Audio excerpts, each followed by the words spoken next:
All right, everybody, we are live. This is probably one of the most exciting interviews I have had to date. My name is Talia Rodriguez, and I am here with the Westside Promise Neighborhood Office of Civic and Community Engagement's Community Conversations. Yay! And I have someone so important in front of me. She is a leader and someone who I'm excited to talk with. So I'm going to allow you the opportunity to introduce yourself, and we will get right into the questions if that's okay. Yes, thank you so much for having me. Absolutely. You are a dream. I'm really excited to talk about your advocacy. So, could you just remind everybody who is in our listening audience your name and the current positions that you hold both in the community and in the world?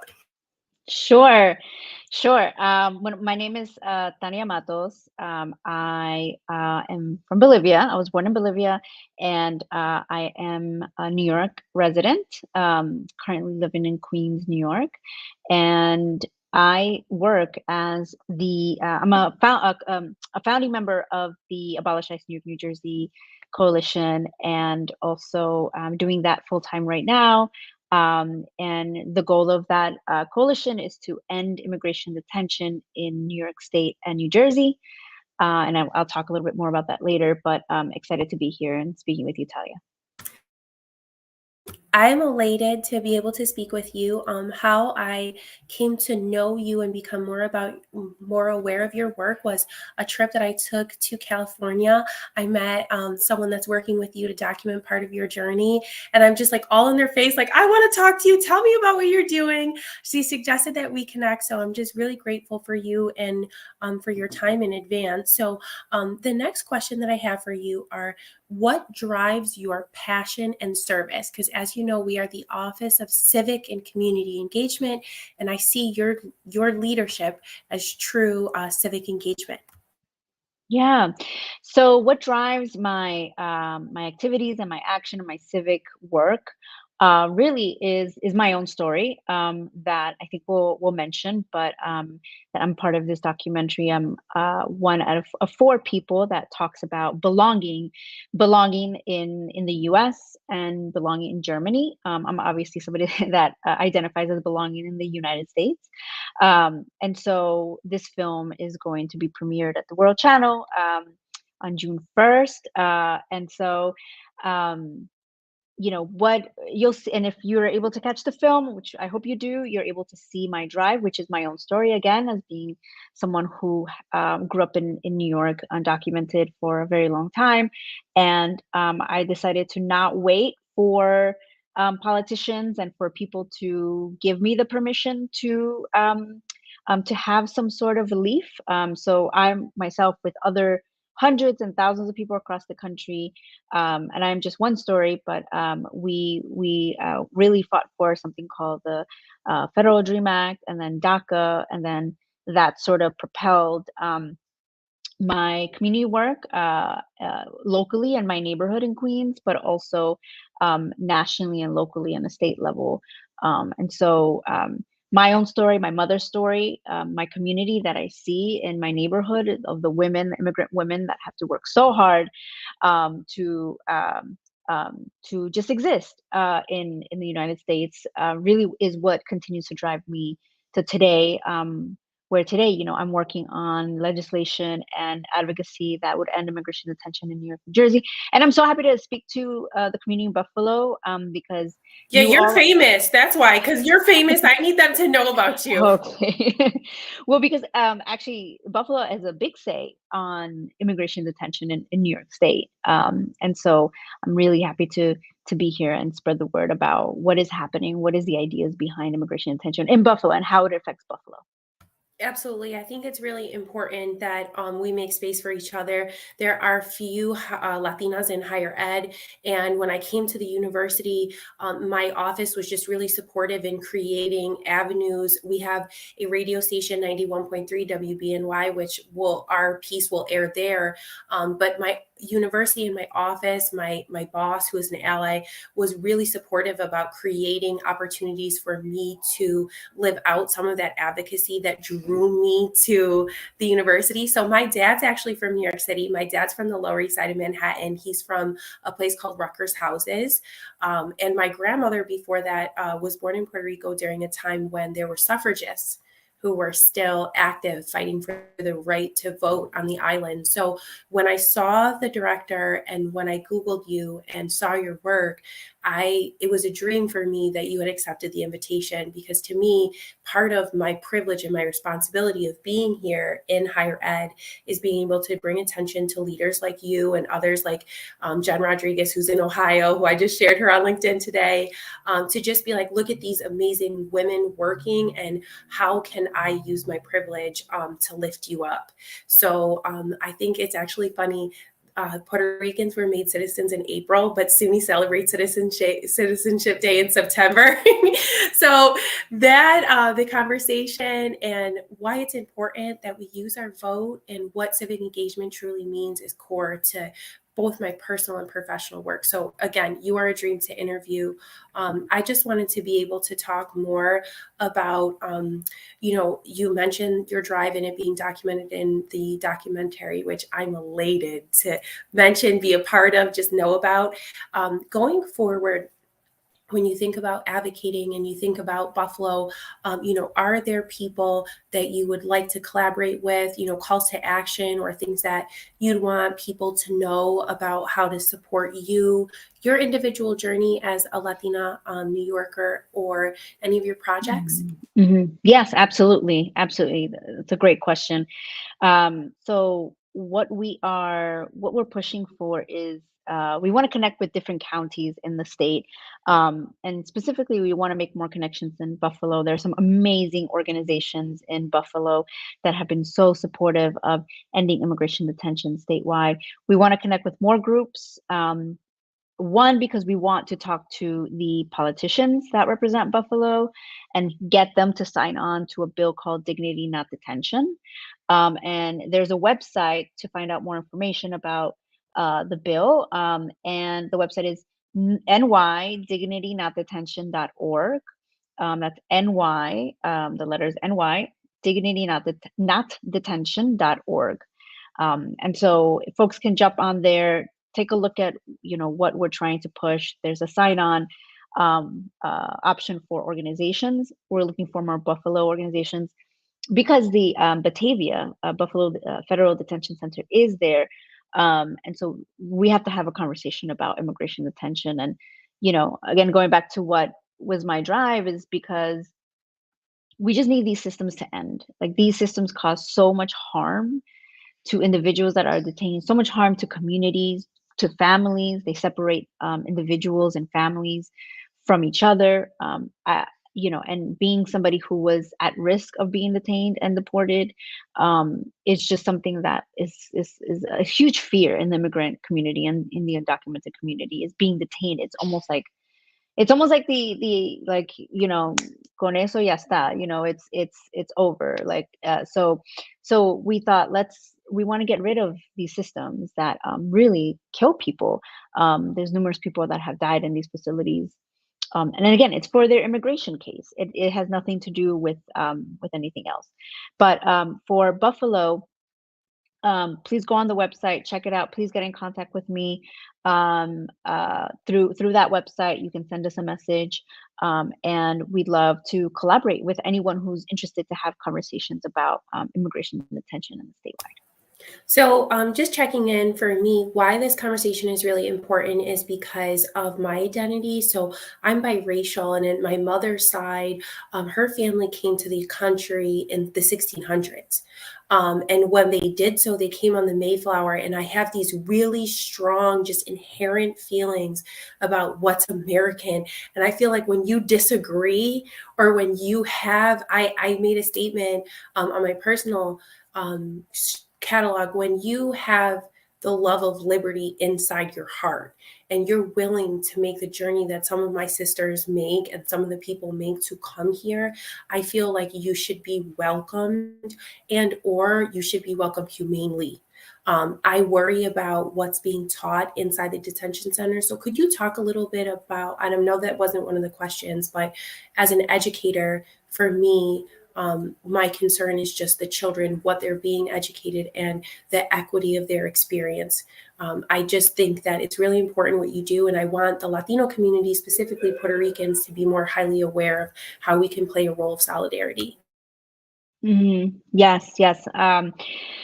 Yeah, great question. So from our understanding is, they, especially the private facilities, there's like, they're being children and specifically are being held in specific facilities that don't look like detention centers, but they are detention centers essentially.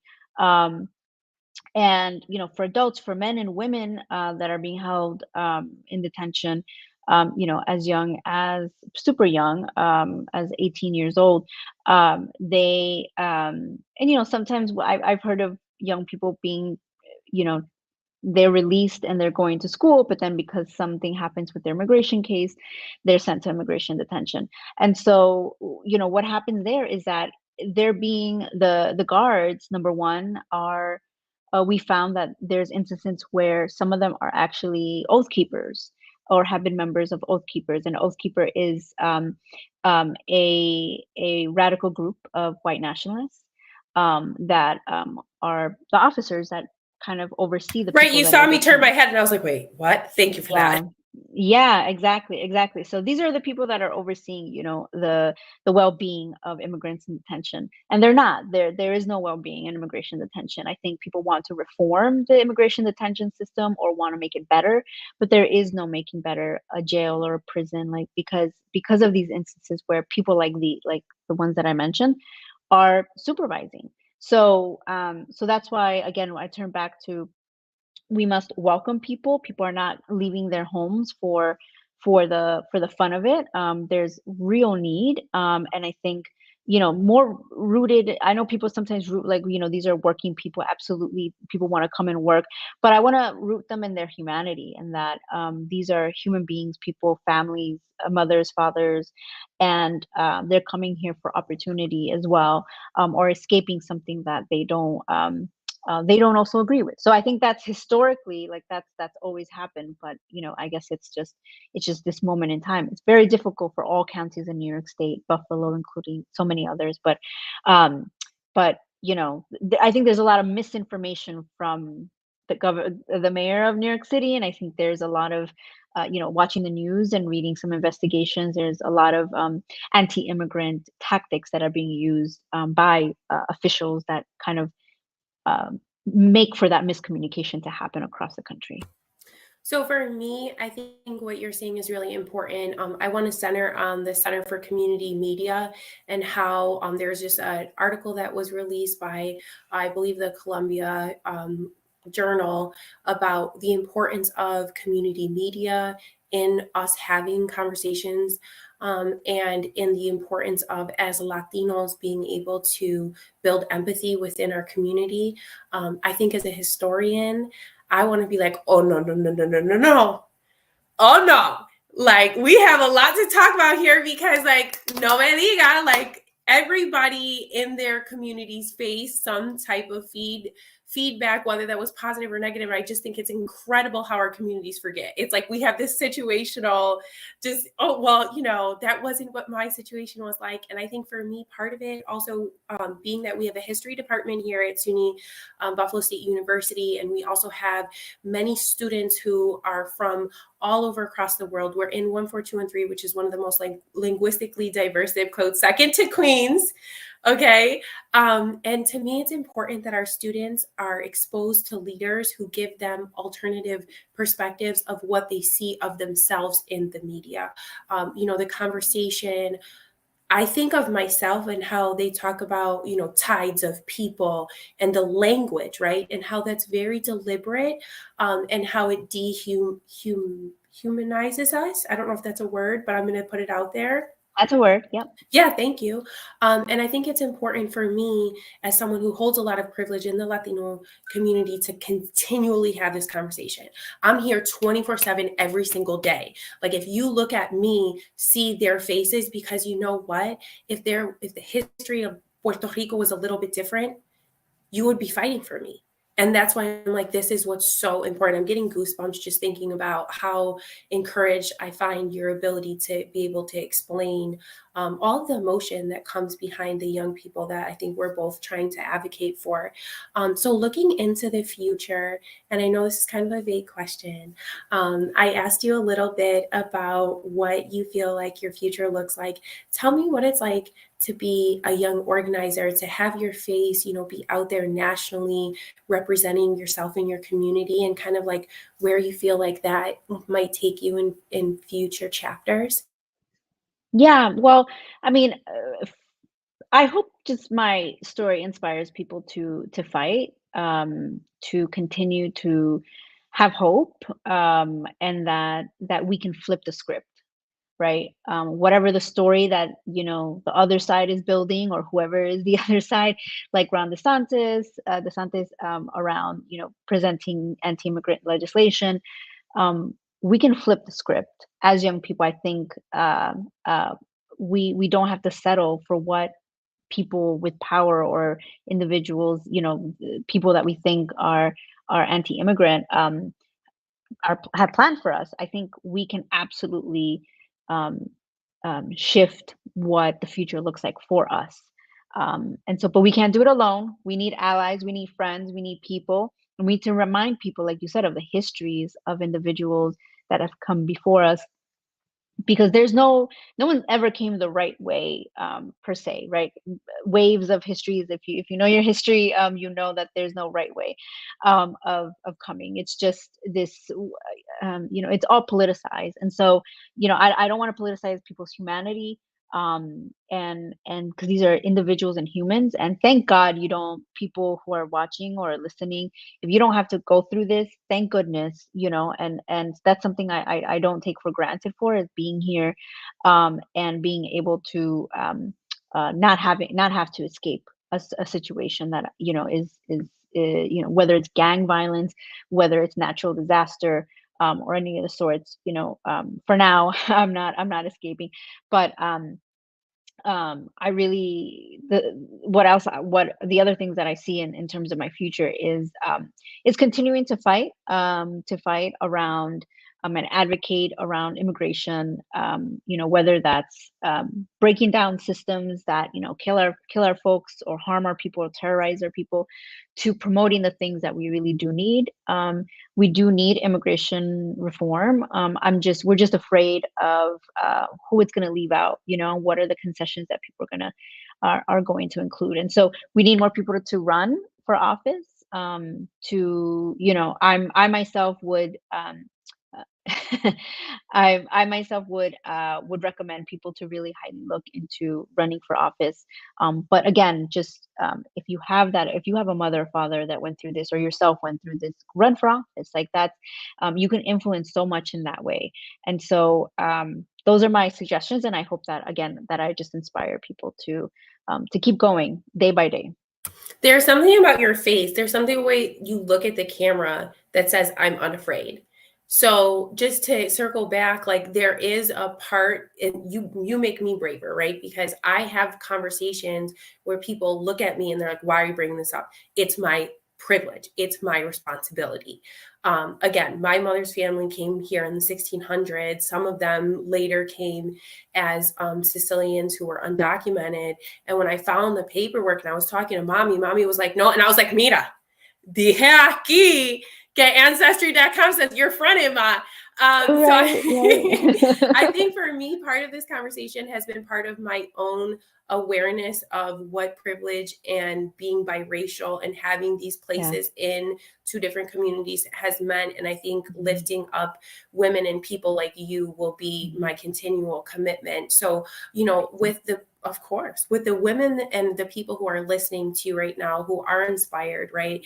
And they're either thinking, I have a story to tell, whether it's topic area of what we're discussing or something else that they would want to share. And I know this wasn't a scripted question, but like, what advice would you give them about just being authentic and remaining transparent? Because it's so easy to like sugarcoat your story sometimes. But for Mhm. me, I try to really give the Mhm. detail so that people can Yeah. see me like I am. Yeah. Yeah, first of all, I mean, for the Buffalo audience, like, there's a group called Justice for Migrants West New York, that is incredible. They welcome, recently arrived people. They advocate for people inside of detention. They advocate for so much. Even when people get out of detention, there's like a stop, um, some kind of like a little corner that they drop people at, a convenience store, and so they're trying to, they do a lot of advocacy work, which is incredible with the small staff they have. But again, volunteer with them. I adore them. And in getting your story out, I think, join organizations like Justice for Migrants West New York. You never know where it can lead you. I think it's just putting yourself out there and just opening yourself up to the world and saying, I want to put my story out there. I want to talk about the issue that is very important to me. You will find your crowd. You will find your people. Even if it's a small group, like you're not alone. You're not alone in how you feel, in your concerns, and it's just finding your tribe and making sure that you tell your story, because the strength is in your story. The strength in changing the world is in your story and your efforts. And so I think together, or I'm a huge believer in organizing. I think I've seen it move mountains. I've seen it really be incredible and incredible work. I think, I've seen the impossible happen. And I've seen the script be flipped. People had it one way, but we did it another way, because people, like ordinary people, were just, took one step forward. Even though you're afraid, I've been afraid plenty of times, but you know, I don't feel afraid when I have maybe one or two people next to me. And so, like I said, try to find your tribe out there. There's so many groups out there that are working on, whether it be environmental, criminal justice, immigration, so many issues, women's issues, uh, just finding your tribe and going forward. So, and just as we close in the last 4 minutes, for me, I think you are a constant reiteration to me that I'm part of a larger community of people who are willing to use their voice.